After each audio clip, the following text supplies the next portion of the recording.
Almighty and loving Father, once again, we implore for your guidance and your blessing in this particular session, asking you to send the Holy Spirit to lead us always to the truth, and with your grace live by it. All of this we lift up to you through Christ our Lord. Amen. Our fathers in Boston, pray for us. In the Father, the Son, and the Holy Spirit. Amen. So here, we will continue with our discussion on the sacrament of matrimony. So after discussing to you what mixed marriage is, we will now go to this particularly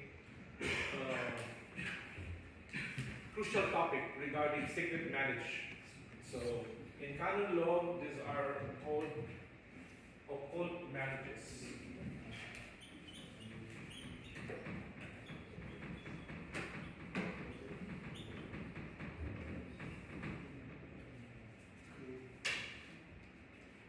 So if ever we use this particular word, occult,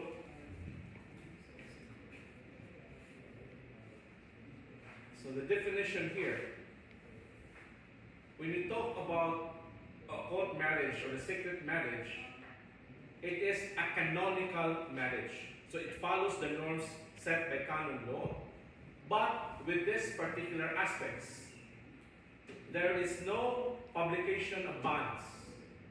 So there is no announcement. So the law being followed with marriages is, once they will apply, the couple, the man and the woman, provided that they have legal capacity to enter the marriage, once they have submitted all the requirements, it will be always be said that where they were baptized or where they happened to grow up, in these parishes and territories, there will be an announcement that this man and this woman is to be married on this particular parish on this date. Should you have any knowledge of the impediments that any of these two have, you are obligated to report to the parish priest. So that's how bans. So bans here are notices and public announcements of an incoming marriage, and telling the people an obligation to tell the competent authority here, the parish priest, regarding any impediments. So any of those I mentioned to you regarding lack of due discretion, lack of etc., all of those are impediments. So if ever the common one, if the husband or the wife have been married before, even civilly, you have the obligation to report to the parish priest. Or, dear parish priest, the husband is a childhood friend of mine. He already has children with another woman. Okay, so you tell the parish priest will convey that particular report. Because what we're looking here is the integrity of the sacrament, that those who are entering and receiving the sacrament or administering the sacrament has no impediments. And it's done according to ordinary canonical form. Okay, so we just have the exams. Canonical form. So what do we mean by canonical form? The ordinary canonical form. Ordinary canonical form. You forgot it already? It's only last week. How about the Rodolfo? What's ordinary canonical form?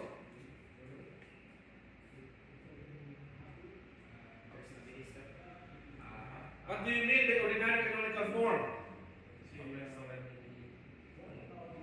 Solemnity, publication. Public.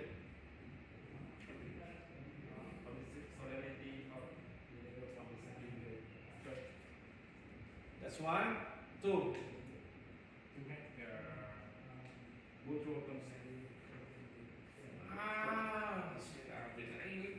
I already given you the notes. There are three aspects. First is public. Yeah, the public thing. Second, no.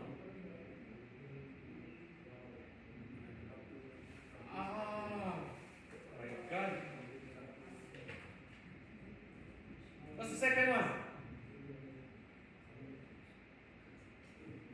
So if I simply ask you, what is canonical form? So you will fail. My God. So it's mentioned here, ordinary canonical form. There are three aspects. It's so unfair that all these things I'm the only one who is obligated to remember. It is your task as students to remember this.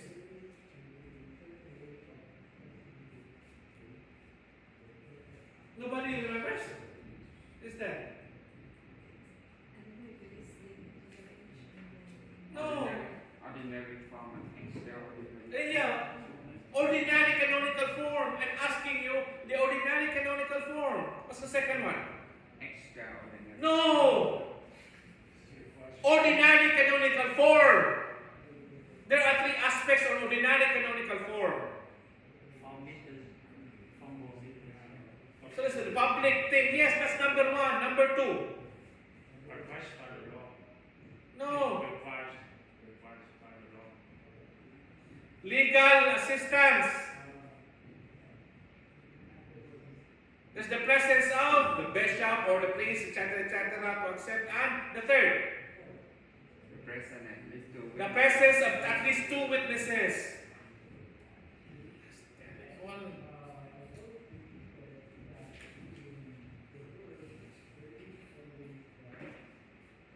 Okay, the spirit of Lent. Okay, let's go back here. And this will be now. I will be demanding more time for more classes. So you won't be able to enjoy your weekend here because you do not even try your best. This is the sad thing about it. So we just be repeating ourselves here.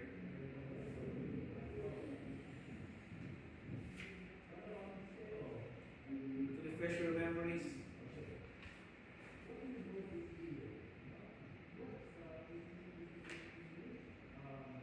That's it. Ordinary form. Ordinary canonical form. So the presence here is the public thing. People can see that the man and the wife is there.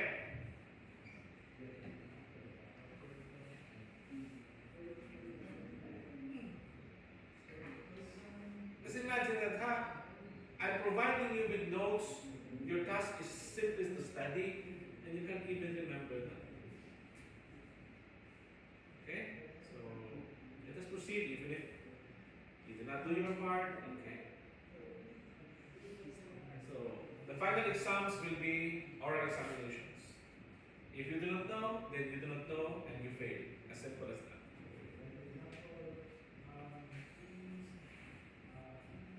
So here, ordinary canonical form is recorded in special register in the Sacred Archive. So, in 1917 code, it's called Matrimonium Consentiae. In the Philippines, it's called clandestine marriages or marriages in the sacristy. The origin. So we have here Satis Bovis Umbertum, November 1741 by Benedict XIV.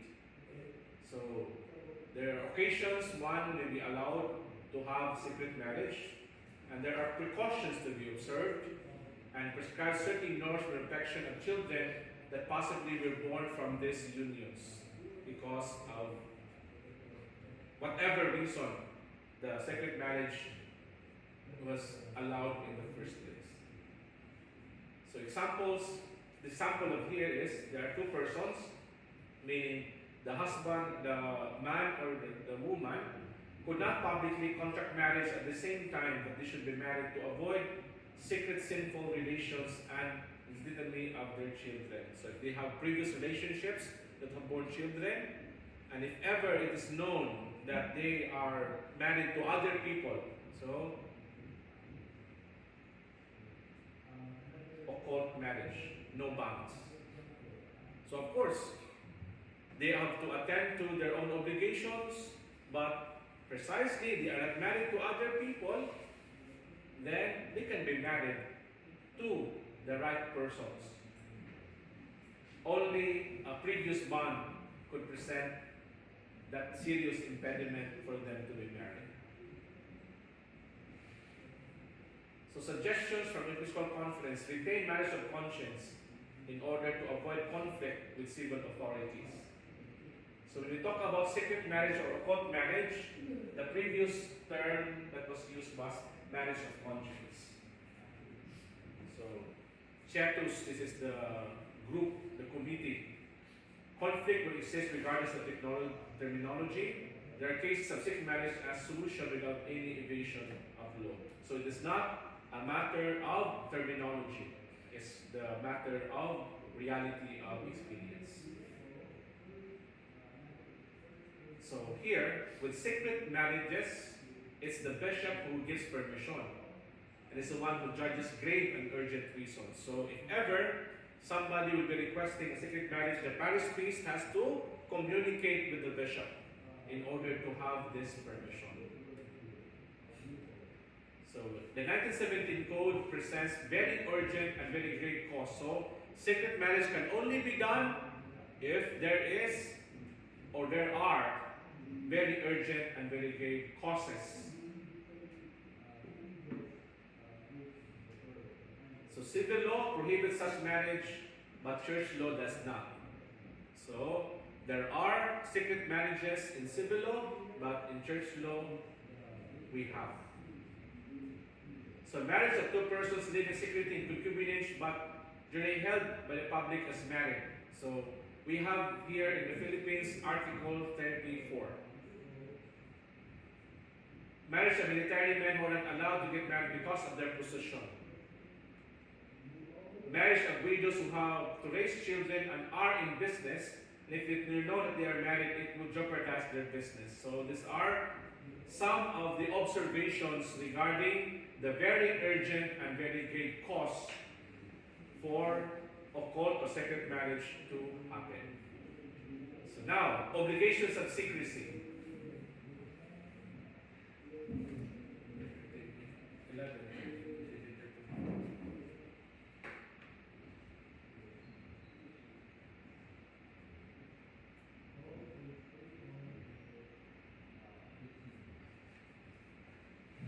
So obligations of secrecy, this is one of the important aspects. Precisely, there were no bonds, so that less people will know. So only those who are pertinent to that particular marriage. So, in order to preserve this, is the pre-matrimonial investigation should already consider the obligations of secrecy. Of course, these are all confidential processes in the church. But all of these people, so the local ordinary. So why is this important for the local ordinary? Obligation of secrecy. Why? Why is this important? This number one here, the local ordinary. Why?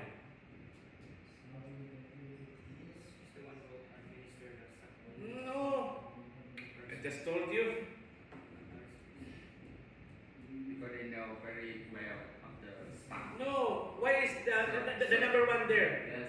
Why? So the ordinary know very well the situation of the spouse, so it's already No. investigation. Why? Because they are known, because we are coming from that place. No. This active assistance. No. Let the people know, but No. You're not listening. Why? The number one, there's local ordinary. because they have the power for the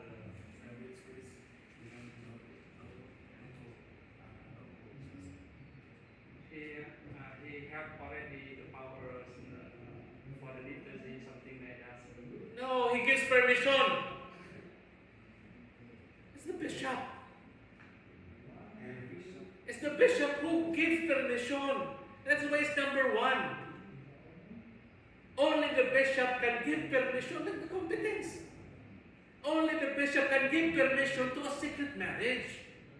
I just told you that. That's why it's written number one there. Only the bishop gives permission, not the parish priest. That's why it's number one there. Please, rack up your brains to understand this. It's very simple. So when secret marriage happens, only the bishop can give permission. That is why I told you, if there is a man and a woman requesting or needing secret marriage, he has to call on the bishop in order to obtain the permission for have the secret marriage. The parish priest cannot give that permission. Only normal marriages. But secret, only the bishop.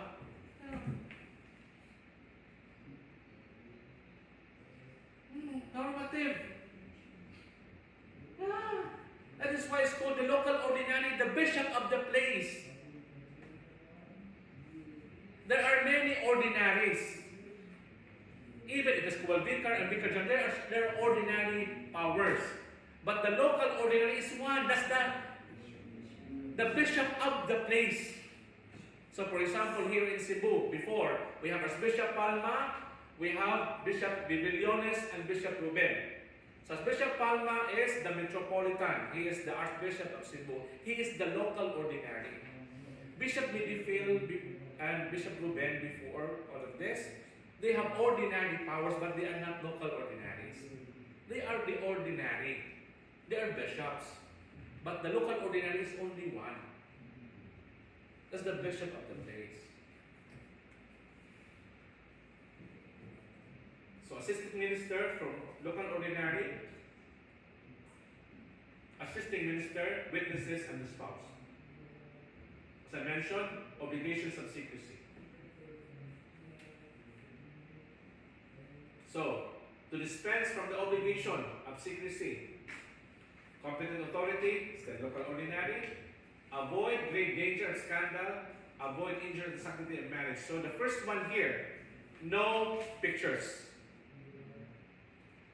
So when you talk about secret marriage, it's still done either in a chapel or an oratory with very few people, but still observing ordinary canonical form. So the public thing of it all, meaning the simultaneous presence of the man and the woman. And there is the active legal assistance, meaning is a bishop, a priest, or a deacon who will accept their consent and the presence of at least 2 witnesses. And after that, there is the proper registration and annotation. Normative. Both the 1917 Code and 1980 Code provide for special record in the sacred archives. So these are not entered into the normal book of marriages in the parish. It is on the sacred archives. So if there is the office, there's a secret office containing this.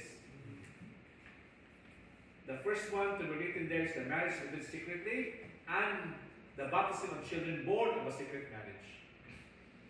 Why? Because we are trying to avoid scandal. We're not covering the truth. But these unions, these children, and the marriage itself can become the source of scandal to the faithful. So the baptism of the children of the secret marriage is also Placed in secret archives, yes. So you can never find them in ordinary. So once you open the book of baptism, you can never find their names. And that's why can you have access? Only the bishop can give access. So we have to go to the bishop. Bishop, we're looking for the baptismal certificate of this child. We are of the opinion that his or her name must be written in the secret archives. So the bishop will give permission to the parish priest. The parish priest will give you the access to look at the book of the secret archives. So the archives will contain an additional book.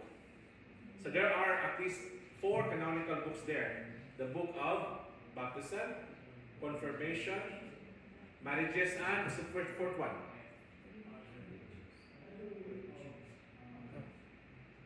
What's the fourth one? Death. Death, and why do you say ordination? So man, that explores your ignorance. Where do we find any information about ordination?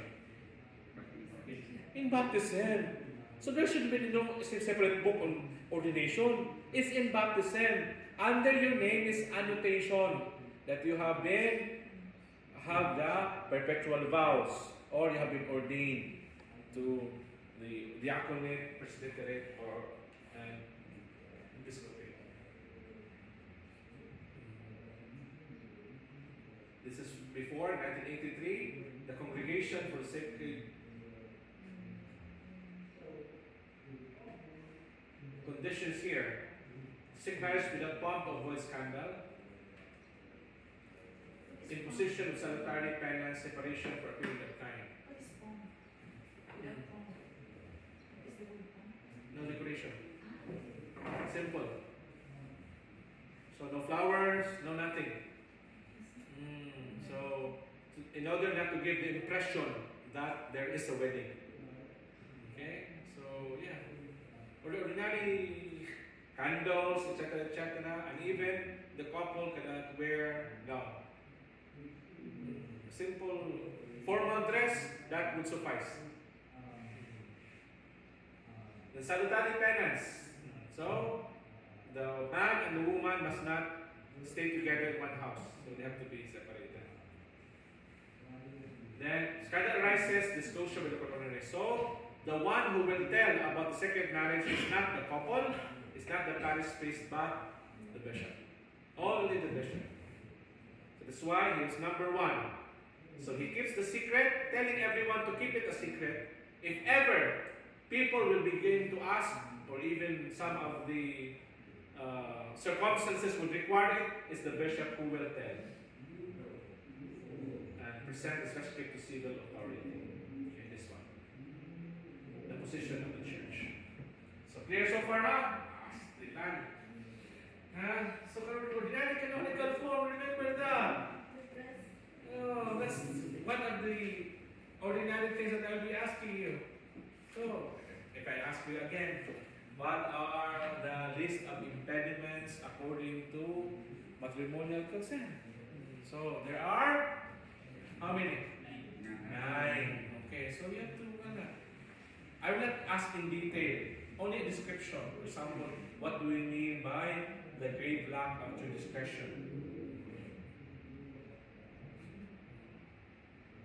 So it's about, in one word.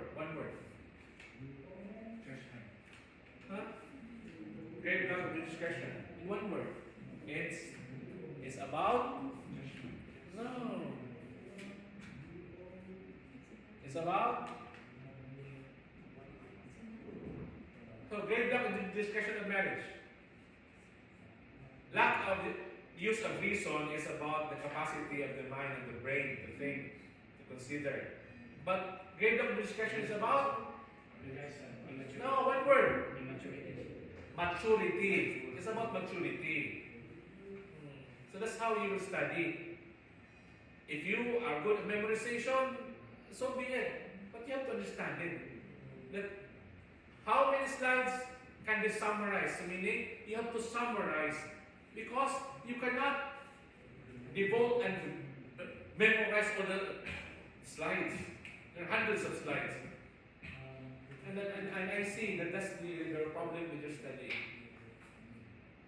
Because you do not know how to summarize this particular aspect. So what's the difference between the error in the quality of the person and error about the identity of the person? It's there. So it's one of the impediments. So I'm telling you now what we'll be asking you in the final examinations. These are very easy things. For example, ordinary canonical form. There's only 3 that you have to remember. So the public aspect is people can see that the man and the woman is there, present. And you can see. That's the role of the witnesses. So there's the virtual. That there's the man there, and on his side is a laptop. No. Why? Because simultaneous presence, the physical presence, because it's a public celebration. that people can see, and the legal assistants. So either a priest, a bishop, or a deacon, etc., etc. And in some circumstances, what's required is lay assistance. So, the church law can allow the lay to assist at marriage. So I'm using the word assist because canonically the word being used there is to assist at marriage. But in English, usually we say to solemnize the marriage, but canonically it is to assist at marriage.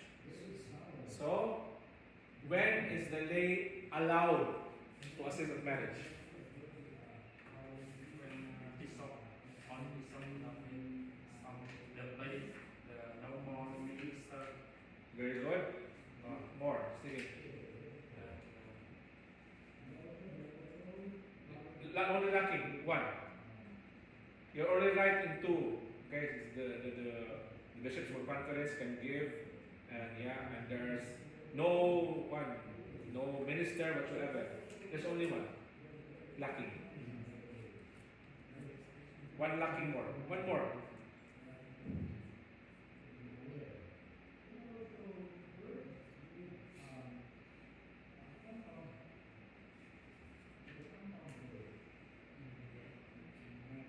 Some space, special space like. No, he's right already. He's right already. Only one lacking.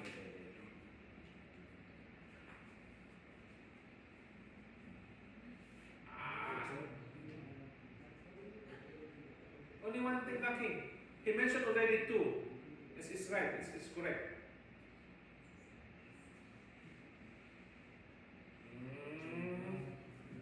Okay.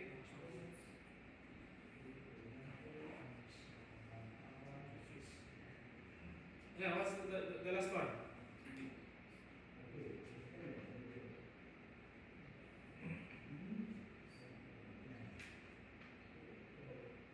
What's the last one? Inconvenience case. No. It's the last one. So it mentioned no ministers in that place. So we call on the lay person. The bishop has given the permission. The last one. Then dangerous for them. No. It's already, the situation is already emergency or, because there are no ministers, that is why the lay can assist. What's the last one? No. Delegation from the diocese bishop. Yeah, of course, the bishop was already there. Subsequent from Subsequent approval of the Holy See. So, the Pope has to, or the office, the dicastery has to give. The bishop is already there, you're right already. And it's emergency, no ministers. So, subsequent approval of the Holy See. So, the lay can, with these conditions. You will all die at the exams. Yeah. Remember that the oral qualifications is precisely oral. You have to explain. So if you don't know, then no matter how you try to look at the ceiling, there are answers there. So here we are now on the effects of marriage. Once the man and the woman are married following the norms of law, we have now to study the effects of marriage. So number one, regarding the spouses. So, when they exchange consent after it's being confirmed by the minister, there exists a perpetual and exclusive bond. So for Christian marriage, there is a sacramental character which strengthens and consecrates the parties in a special way for duties and dignity of married life. So there is a perpetual and exclusive bond that will last until death do they part. And that perpetual exclusive bond has a correlated effect here. So once you are married, you have the equal rights and obligations regarding conjugal life, the life together that you will share as husband and wife. The first one here is marital stability. It pertains to fidelity, material and bodily perfection. So this will tell us that the provision of food, shelter, clothing to each other. And also, when we talk about perfection, this also describes the kind of community, the kind of relationship between the husband and the wife. So there must be a time for prayer, for enjoyment, for development. So it is not a healthy marriage if the husband will control the wife. That I will be doing all the work, you just stay at home. So it should be a community where the plans are agreed upon by the husband and the wife, because we are talking here about equal rights and obligations. So I know you may have examples of this from your knowledge, from your exposure, or even from your own families, that this is not always an easy thing. Because in many patriarchal cultures, it is the husband who always has the more authority in the house. But the church foresees that the husband and the wife should have equal rights and obligations. Then, apart from marital stability, we also have this constitutional dimension. So talking about sexuality, cohabitation, interpersonal relations. So here, when we talk about sexuality here, the expression of sexuality, meaning the husband and the wife should be lie together in the same bed to perform the sexual act proper to husband and wife. So if ever there is already that particular problem that the husband or the wife would not stay together, perform the sexual act, that is already a problematic marriage, because the rights and obligations of the parties is not duly observed. So of course we can mention no more sex father because the wife is sick. Okay, that's a reason, a valid one. But if there are no valid reasons, then we'll see the problem. Then cohabitation, to live together. So if ever the husband decided, I will build a new house and I will not live with you, that is a problematic marriage already. Because cohabitation is the presupposition they have to live in the same house together. Then interpersonal relationships, meaning they have to be connected with the families, neighbors, etc., etc. Because the family is the smallest cell in a society, and it's always interconnected with other members of the society. So that's the spouse, perpetual exclusive bond, and we have the rights and obligations equally among themselves. The children.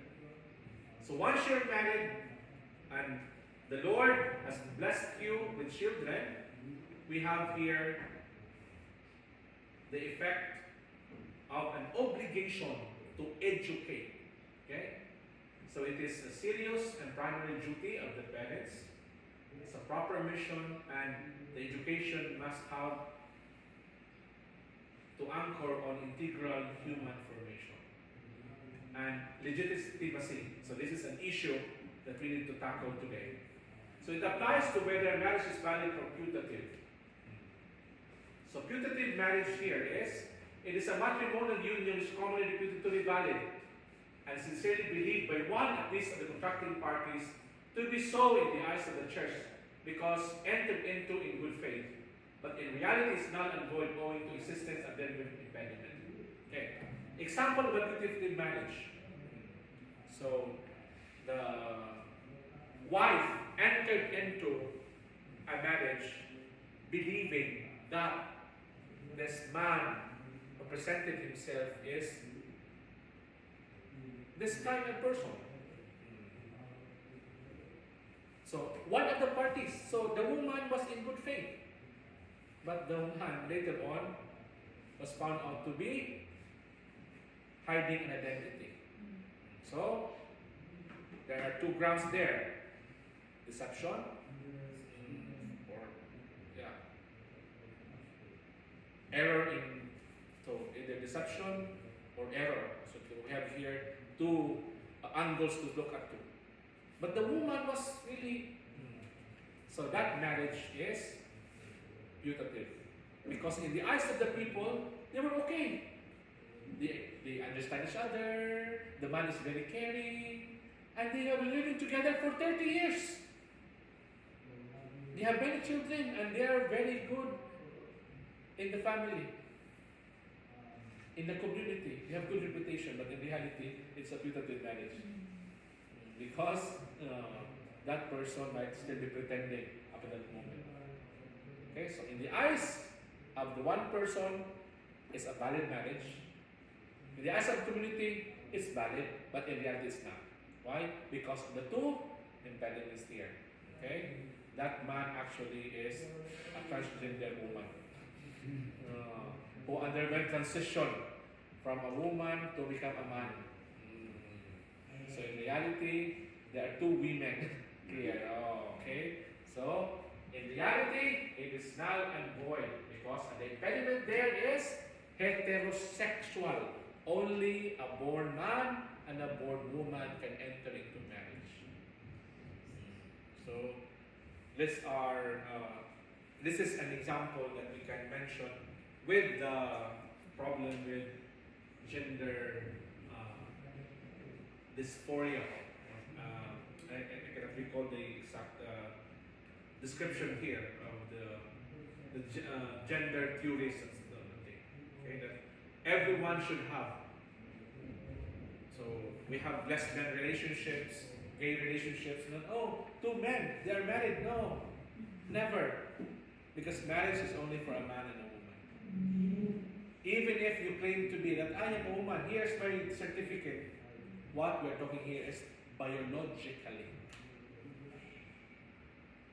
From what you're born into, that's our basis.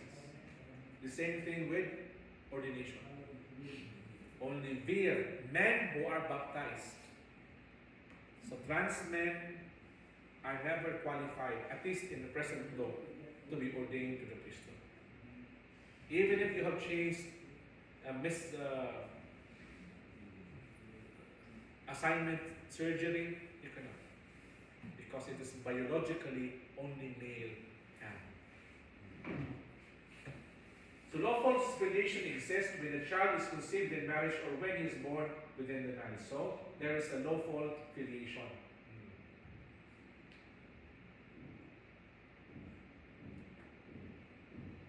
So children conceived and born of a valid or putative marriage are legitimate. Okay, so even if the marriage can be declared as null and void later on, but once you are born in a marriage, whether valid or putative, you are legitimate. I don't know in Vietnam if you have a problem with this, legitimate. You have? In the Philippines, a big thing. If you are called illegitimate child. Yeah? So only in a marriage. So three possible causes or cases. A conceived before and born during valid or putative marriage. Conceived and born during valid putative marriage. Conceived during valid putative marriage and born after its dissolution. So even if the marriage will be declared null and void later on after 30 years, so long as you are born in the marriage, you are legitimate. Whether before or after, so long as it happens in a marriage, you are legitimate. So if the man and the wife have a child, that child is always illegitimate. Only a marriage can qualify for you to be a legitimate child. So here, conceived and born after But so long as there's a marriage, so this is what I mentioned. If ever the man and woman have a child, if ever they are never married, this child will always be illegitimate. Only a child born in the marriage or conceived before a marriage can be called a legitimate child. So, two legal presumptions derived from general norm. Legitimacy of children born within 80 days after civil marriage and within 30 days from separation. These are legitimate children.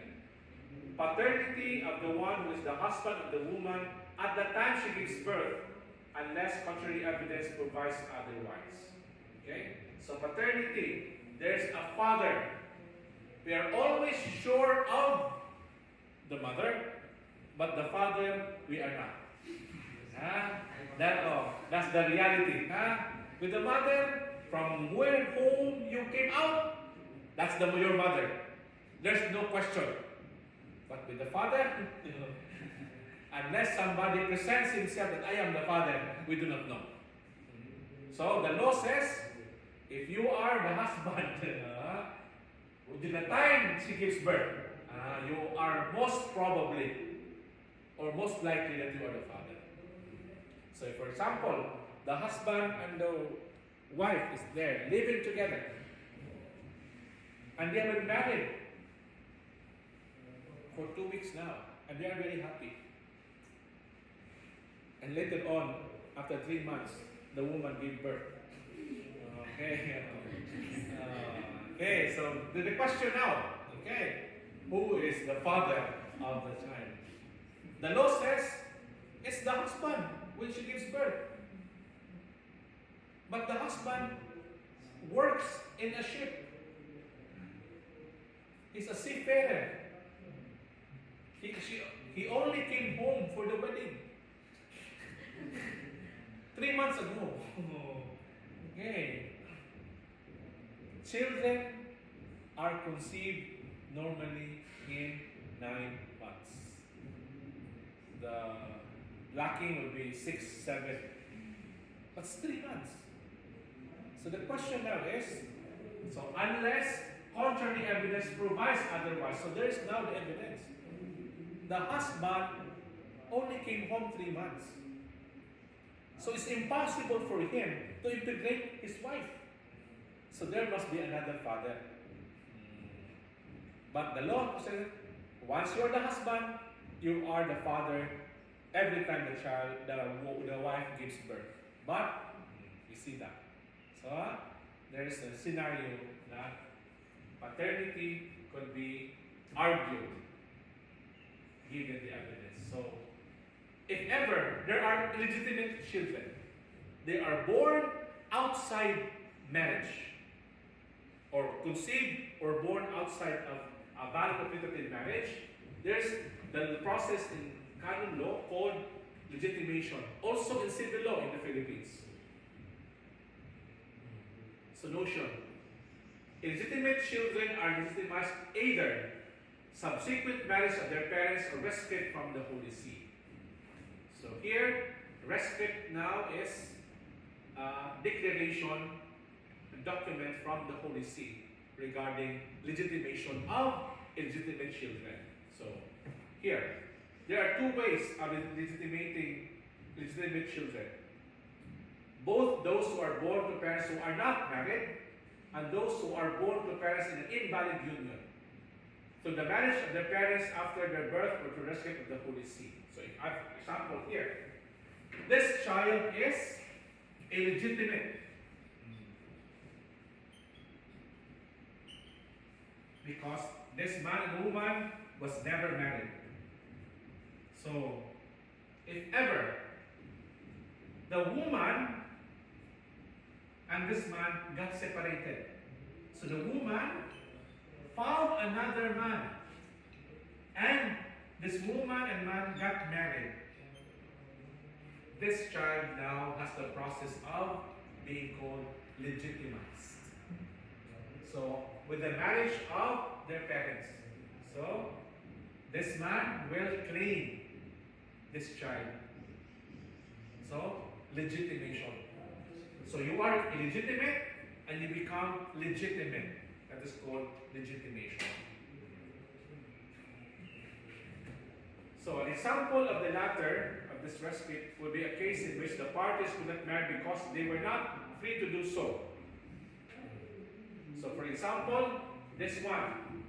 Why is this man and that woman, although they have a child, cannot get together? Why? Because this man has a case in the tribunal. He's previously married, but working on the declaration of nullity of his marriage. So they cannot get.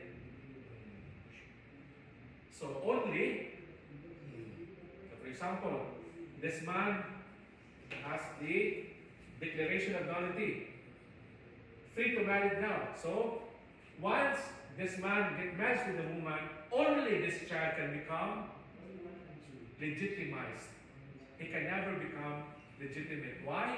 Because this child was never born or conceived in a valid or putative marriage. So, kuha, clear. So, if you are born or conceived or born outside marriage, you are illegitimate. The law allows you to be legitimized. You will never become legitimate. You are legitimized. Only those conceived and born of a marriage with a valid or putative can be called legitimate. So here, then by the time they were free to marry, one of the parties had died. In that such a case, a rescue distribution could be requested. So here, the example. The man and woman, as I mentioned, set this here so that you can understand what legitimation is in canon law. So here, the man and woman. Okay, here. The man and the woman cannot get married. Why? Because this man is previously married, but there is a case of declaration of nullity in a tribunal. But this man and woman had a child, and this child conceived and born outside the marriage is always illegitimate.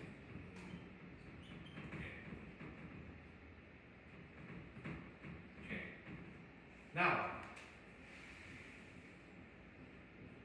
after declaration of nullity, the woman, this man is free now to be married, but the woman died.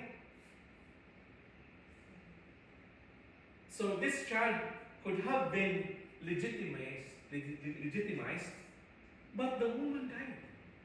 So this man will ask the Holy See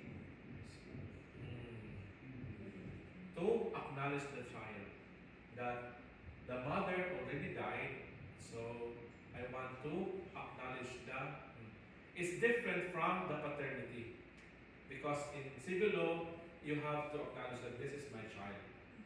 Even if you are not married, you can. But this one, we're talking here of those legitimation, not out from marriage, but from the respite from the Holy See.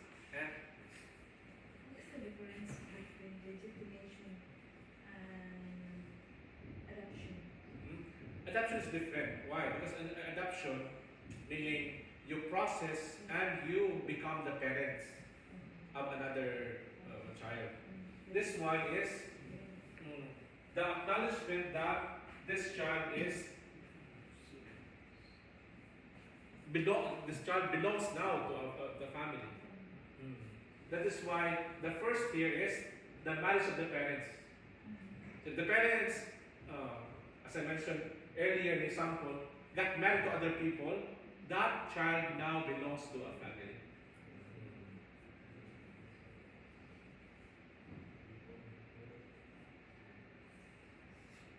So, legitimized children enjoy canonical effects as legitimate children. Okay, so legitimized. So this one, after the woman dies, the man asked the Holy See, and it was granted. Okay, your child now is legitimized. So that's great. That is why, in some cases, after declaration of nullity, the tribunal will order get married now, so that the children automatically becomes legitimized. So, another example, the woman died. Okay, the child is legitimized. So in canon law, legitimized children are like legitimate children originally. And why are we doing this? Because in 1917 code, there are discriminations. So if you are illegitimate, you are not born of the marriage, and you are legitimized, you cannot be nominated to the bishop. You can be to the cardinal, and you can enter the seminary or religious life. So before 1983, those who are not born of a marriage, you cannot enter the seminary. And it's not the fault of the child. And that is why the law develops this legitimation. So if ever there is no marriage possible because either the man or woman dies, we ask the Holy See to be legitimate in order for you to be eligible to enjoy the rights in canon law. Because before that, you can never mention a bishop.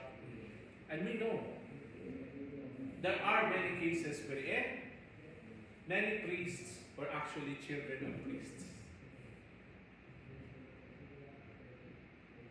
So we have to undergo all this process of legitimation in order for you to enter the seminary or the religious life. So take note. This is how the church understands the sanctity of marriage, and we are trying to provide not blocks, not hindrances to persons who want to pursue this.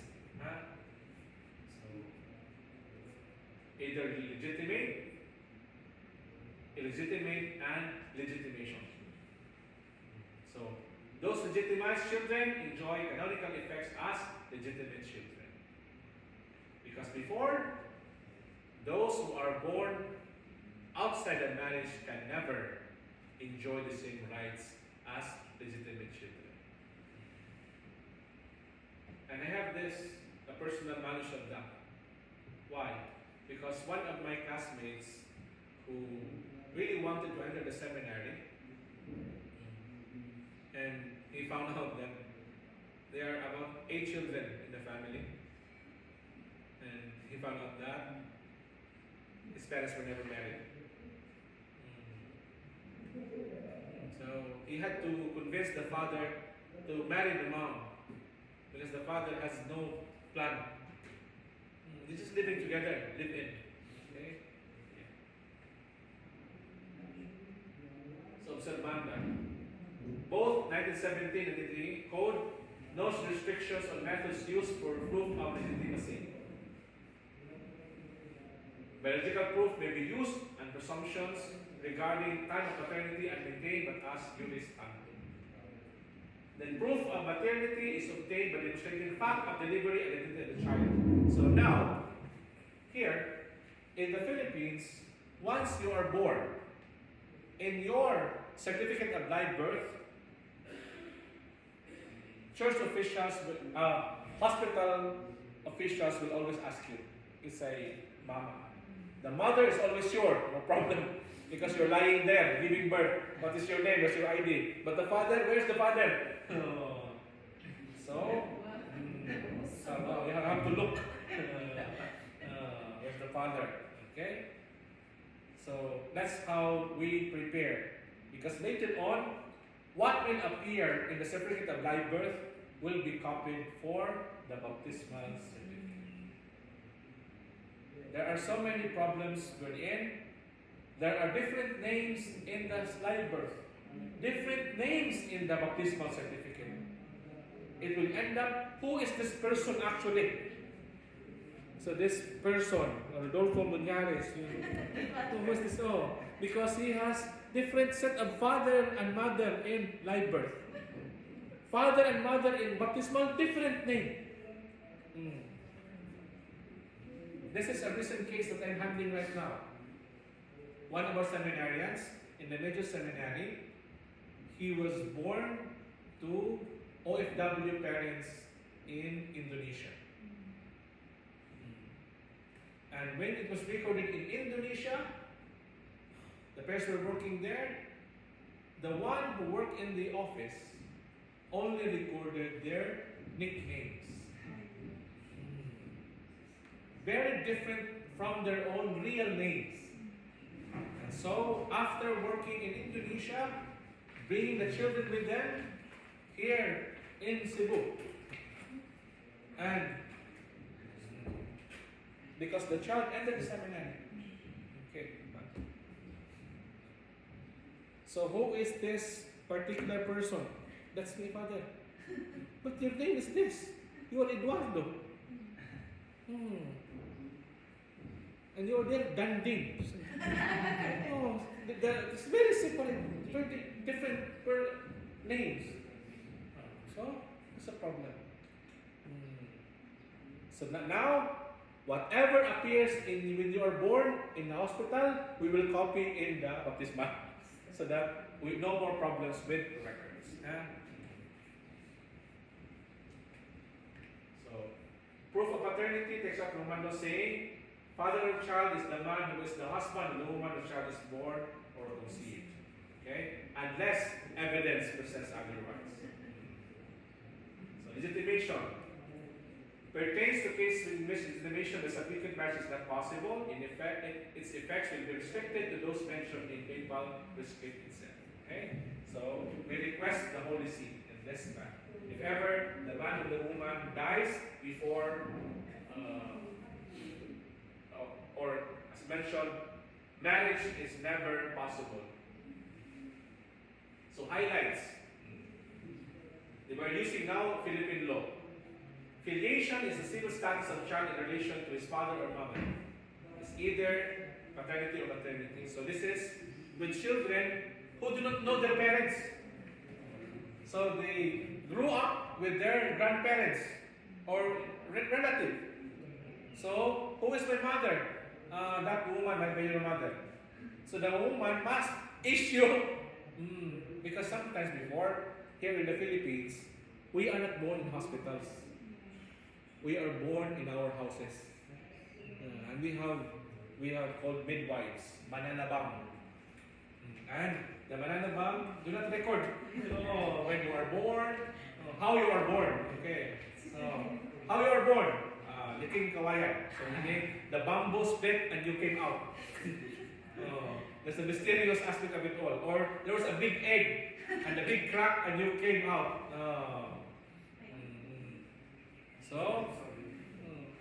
So here, there's no record. So the problem now is the name. That is why many of us Filipinos, especially in the 1970s and 80s, they have many names that are never recorded. And so this is the problem. So here, regarding paternity and maternity, there's called filiation. So, relationship of parents and children may arise either from nature, generation, meaning automatic. So the mother, the woman who gave birth to you, can never renounce it. I am not your mother. I came out of you, whether you like it or not. So better like it. You are my mother. And also, next is adoption, imitation of nature. So meaning, we are not related, but I acknowledge you. I execute this paper. You are my son, you are my daughter. That's adoption. And this declaration is supported by law. In canon law, we have no process of adoption.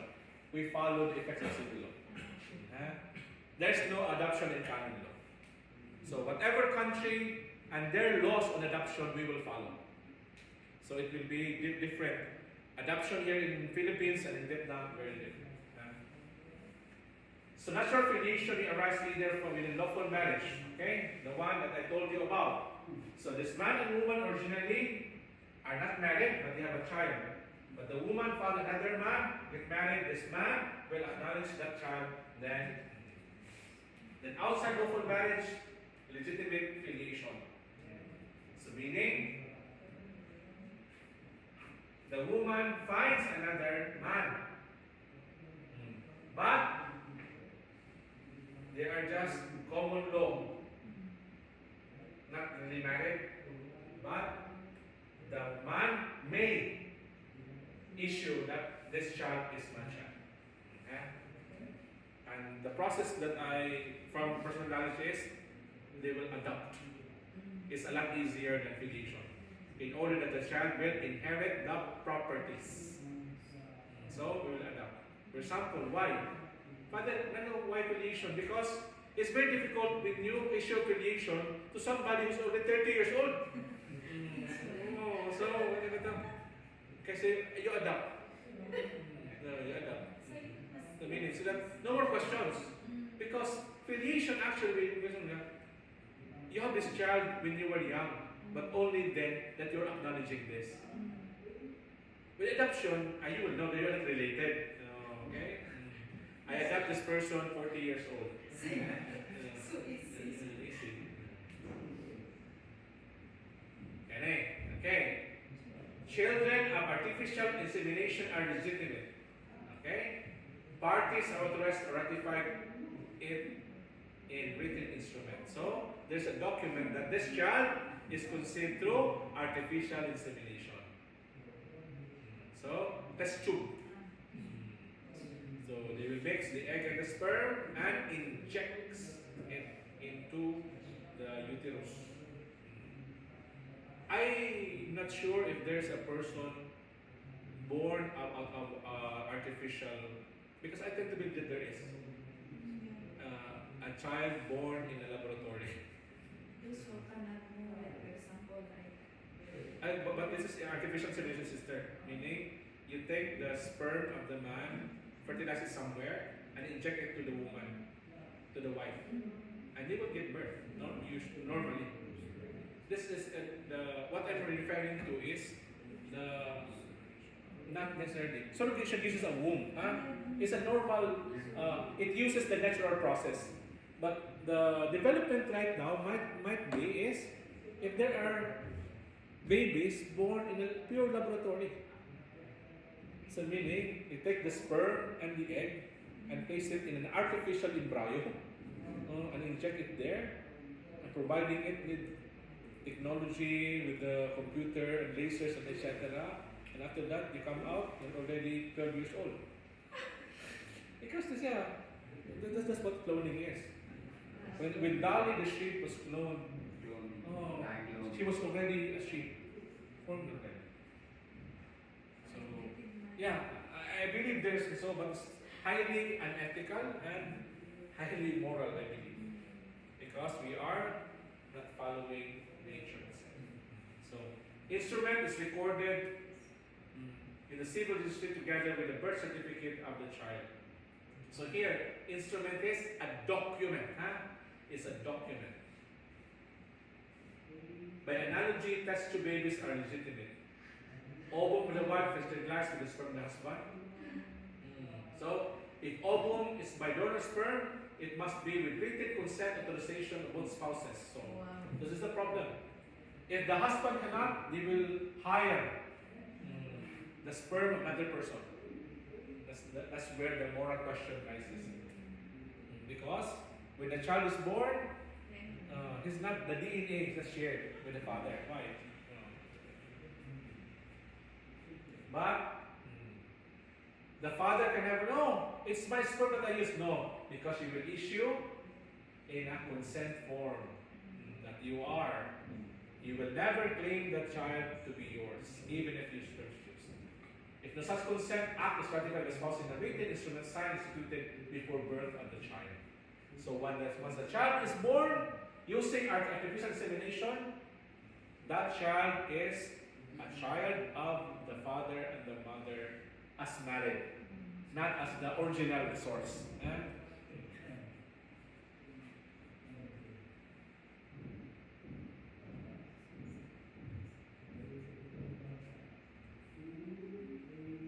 So this is what I mentioned earlier already. Children are legitimate who are born in marriage book on issue declared void.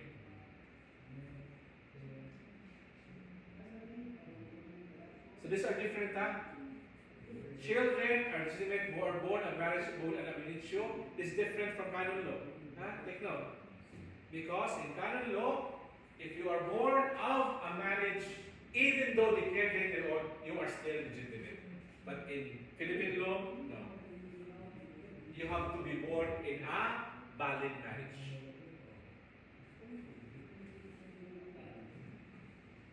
So this is just for reference.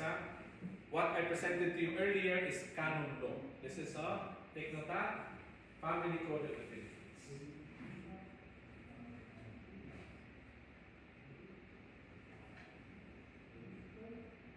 So here, but this is not important. This is for reference. But I will be sending you just the same, these notes, so that you will have a point of reference. So what I presented to you earlier, that's what you're supposed to remember. That's the law of the church. So these are just point of reference, an example in the Philippines. Because later on, if you have your own exposure or apostolates in other countries, you have to ask, what's the law on marriage here? So that you can compare the Now, we will begin another aspect of our study on the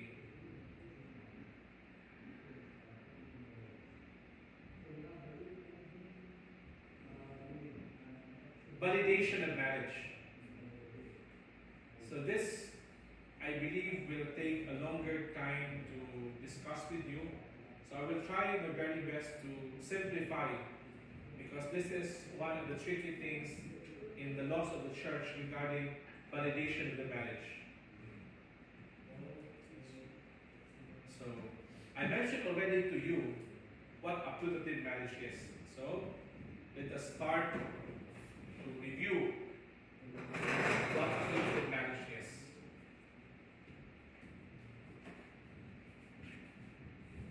So Canon 1061 paragraph T has this. An invalid marriage is called putative if at least one party celebrated it in good faith until both parties become certain of its nullity.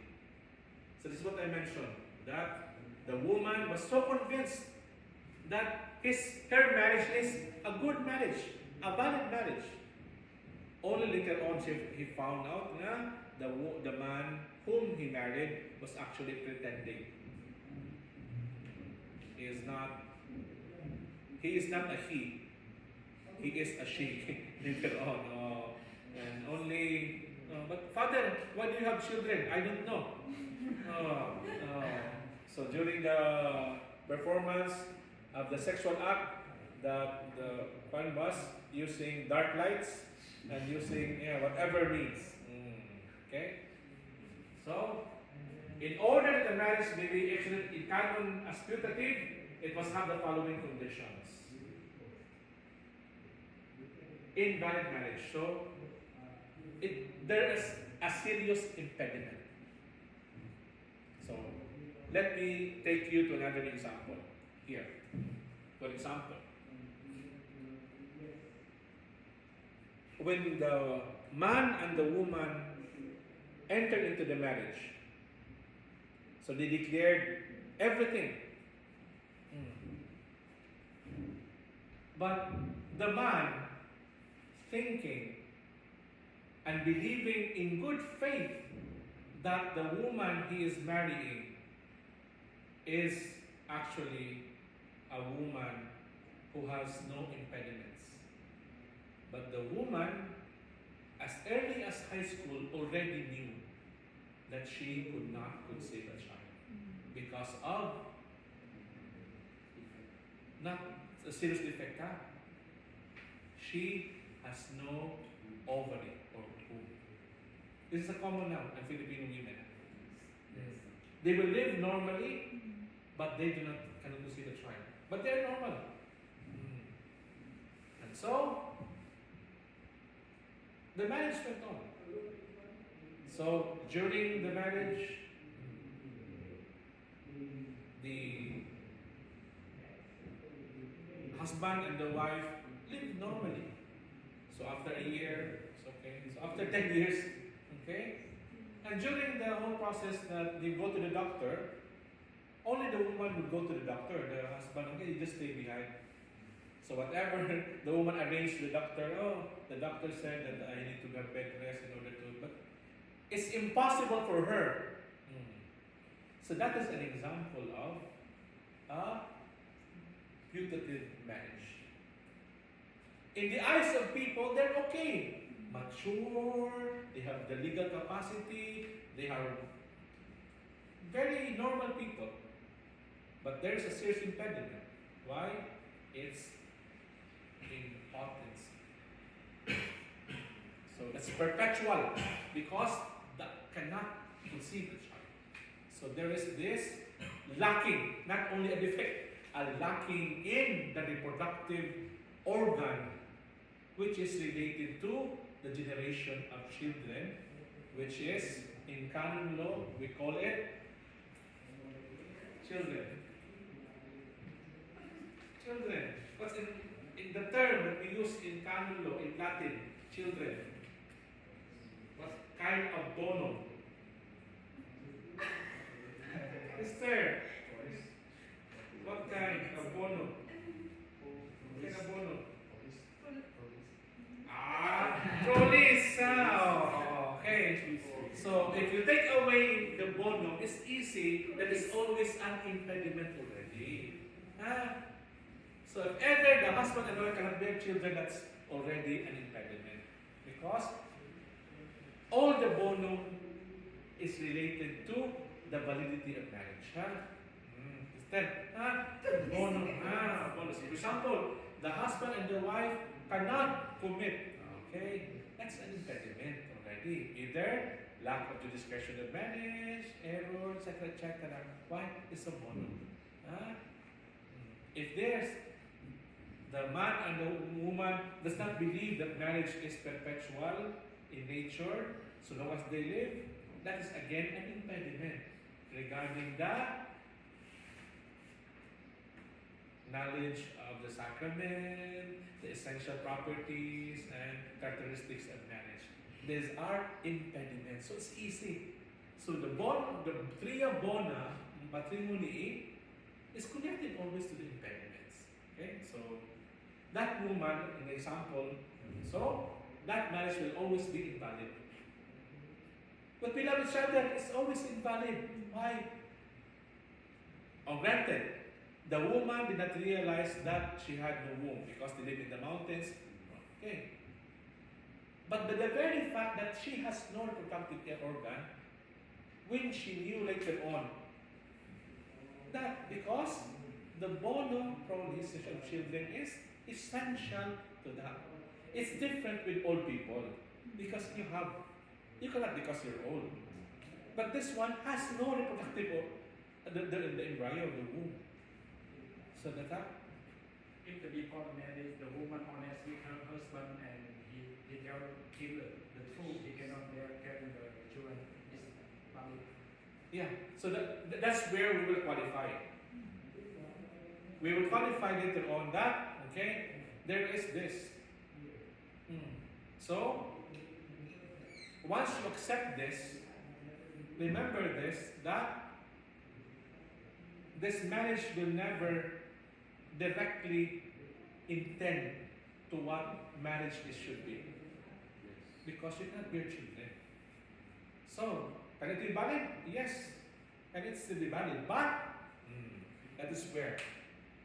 What happens to the tria bona matrimony? The church advised to get the adopted. Yeah, that's an option. Okay. So they will be very clear. So the church will tell you that naturally, this is not how marriage is intended. But there is option for you to have an adoption later on so that you can.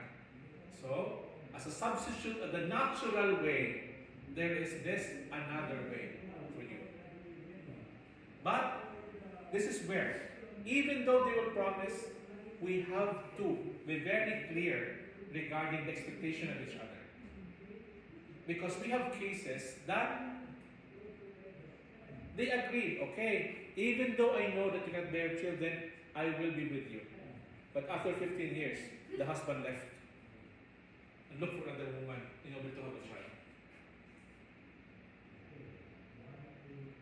So, you see, they make the promise now because they're very young and they're in love.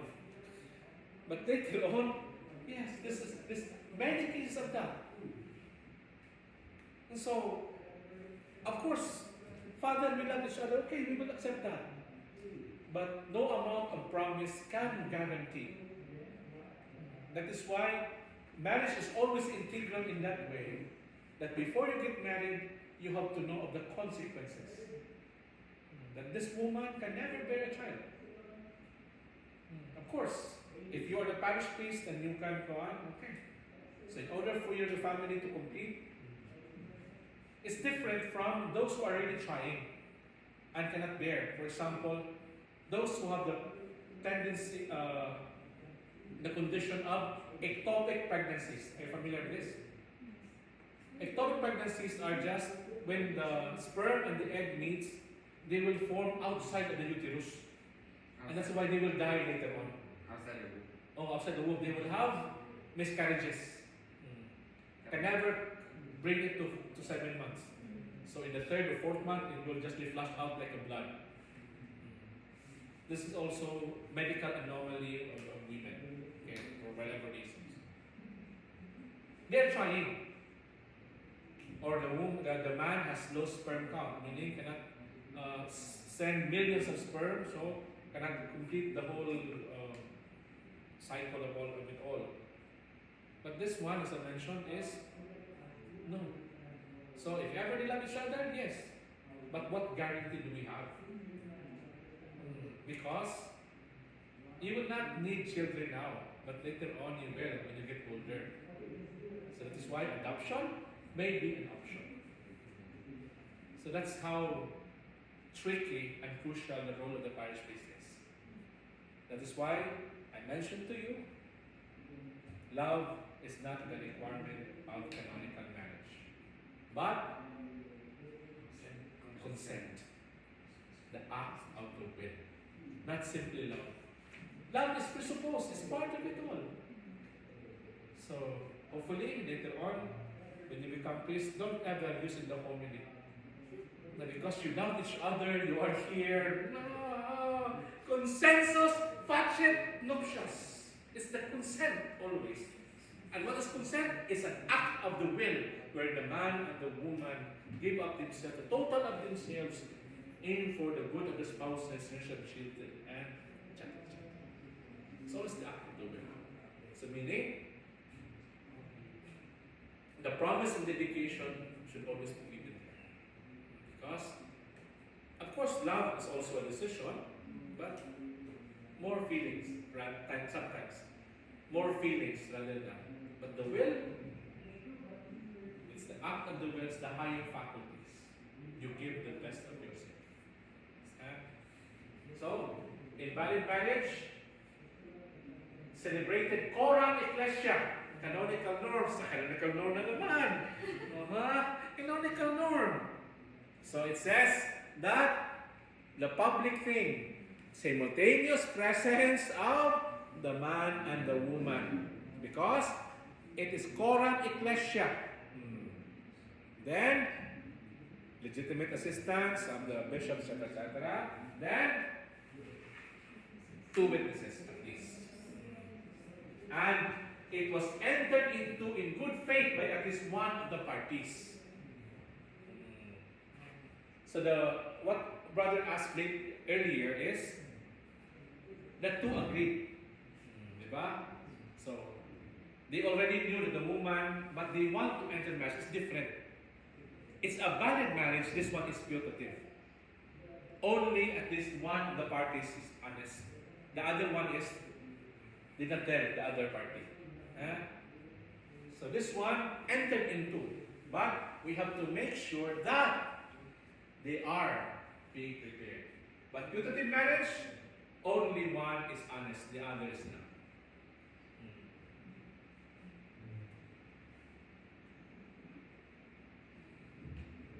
Then, the good faith continues among the parties. The celebration of putative marriage must have been performed in good faith by this one of the contracting parties. When the two parties come to know with certainty and nullity, at the very moment the marriage ceases to be putative. Okay, so here. So after 30 years, it was found out, uy, you did not tell me that you cannot. So, when they know, so when the husband knew already that the wife was not telling the truth about the lacking reproductive, the ovary or the uterus, the certainty is required. Thus, a doubt is not sufficient to establish when putative marriage ceases to be such. So when two parts acquire the certainty of the nullity of their marriage, both of them lost the bona fide and thereby marriage falls short of another requisite to be considered putative. It is now an invalid marriage. So it is not enough that the two parties have acquired certainty about nullity of the marriage that they might celebrate a valid one. So take note in reference to the previous slide here regarding that. So when two parties come to the certainty of the moment, it's no longer putative. Why? Because they know already it's an invalid marriage. Before they know it, it's putative first. So all those 29 years, it is a putative marriage. But once the husband knew, asking the wife, is it really true that you have no ovary or uterus? You have no womb? Yes. Oh, that no longer putative. Invalid marriage na siya. Invalid na. Why? Because you're certain already that this woman, or if ever the woman will tell you, you went to a doctor. Doctor, please send me the recording or the ultrasound. Your wife, sir, has no womb. At that moment, no longer putative. It's invalid marriage already. So there's no longer good faith. Why? Because it's bad faith. Because you know already.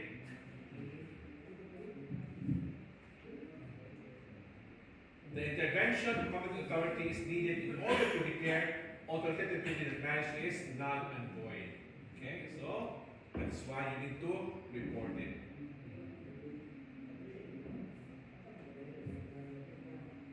So this will be the last slide. The children born of within marriage are legitimate. Legitimate children are legitimated by the subsequent valid or putative marriage of their parents, worship of the Holy See, we mentioned already. The domicile, a spouse have a conjugal right to those things that belong to partnership of conjugal life, so they will, because it's an invalid marriage already. So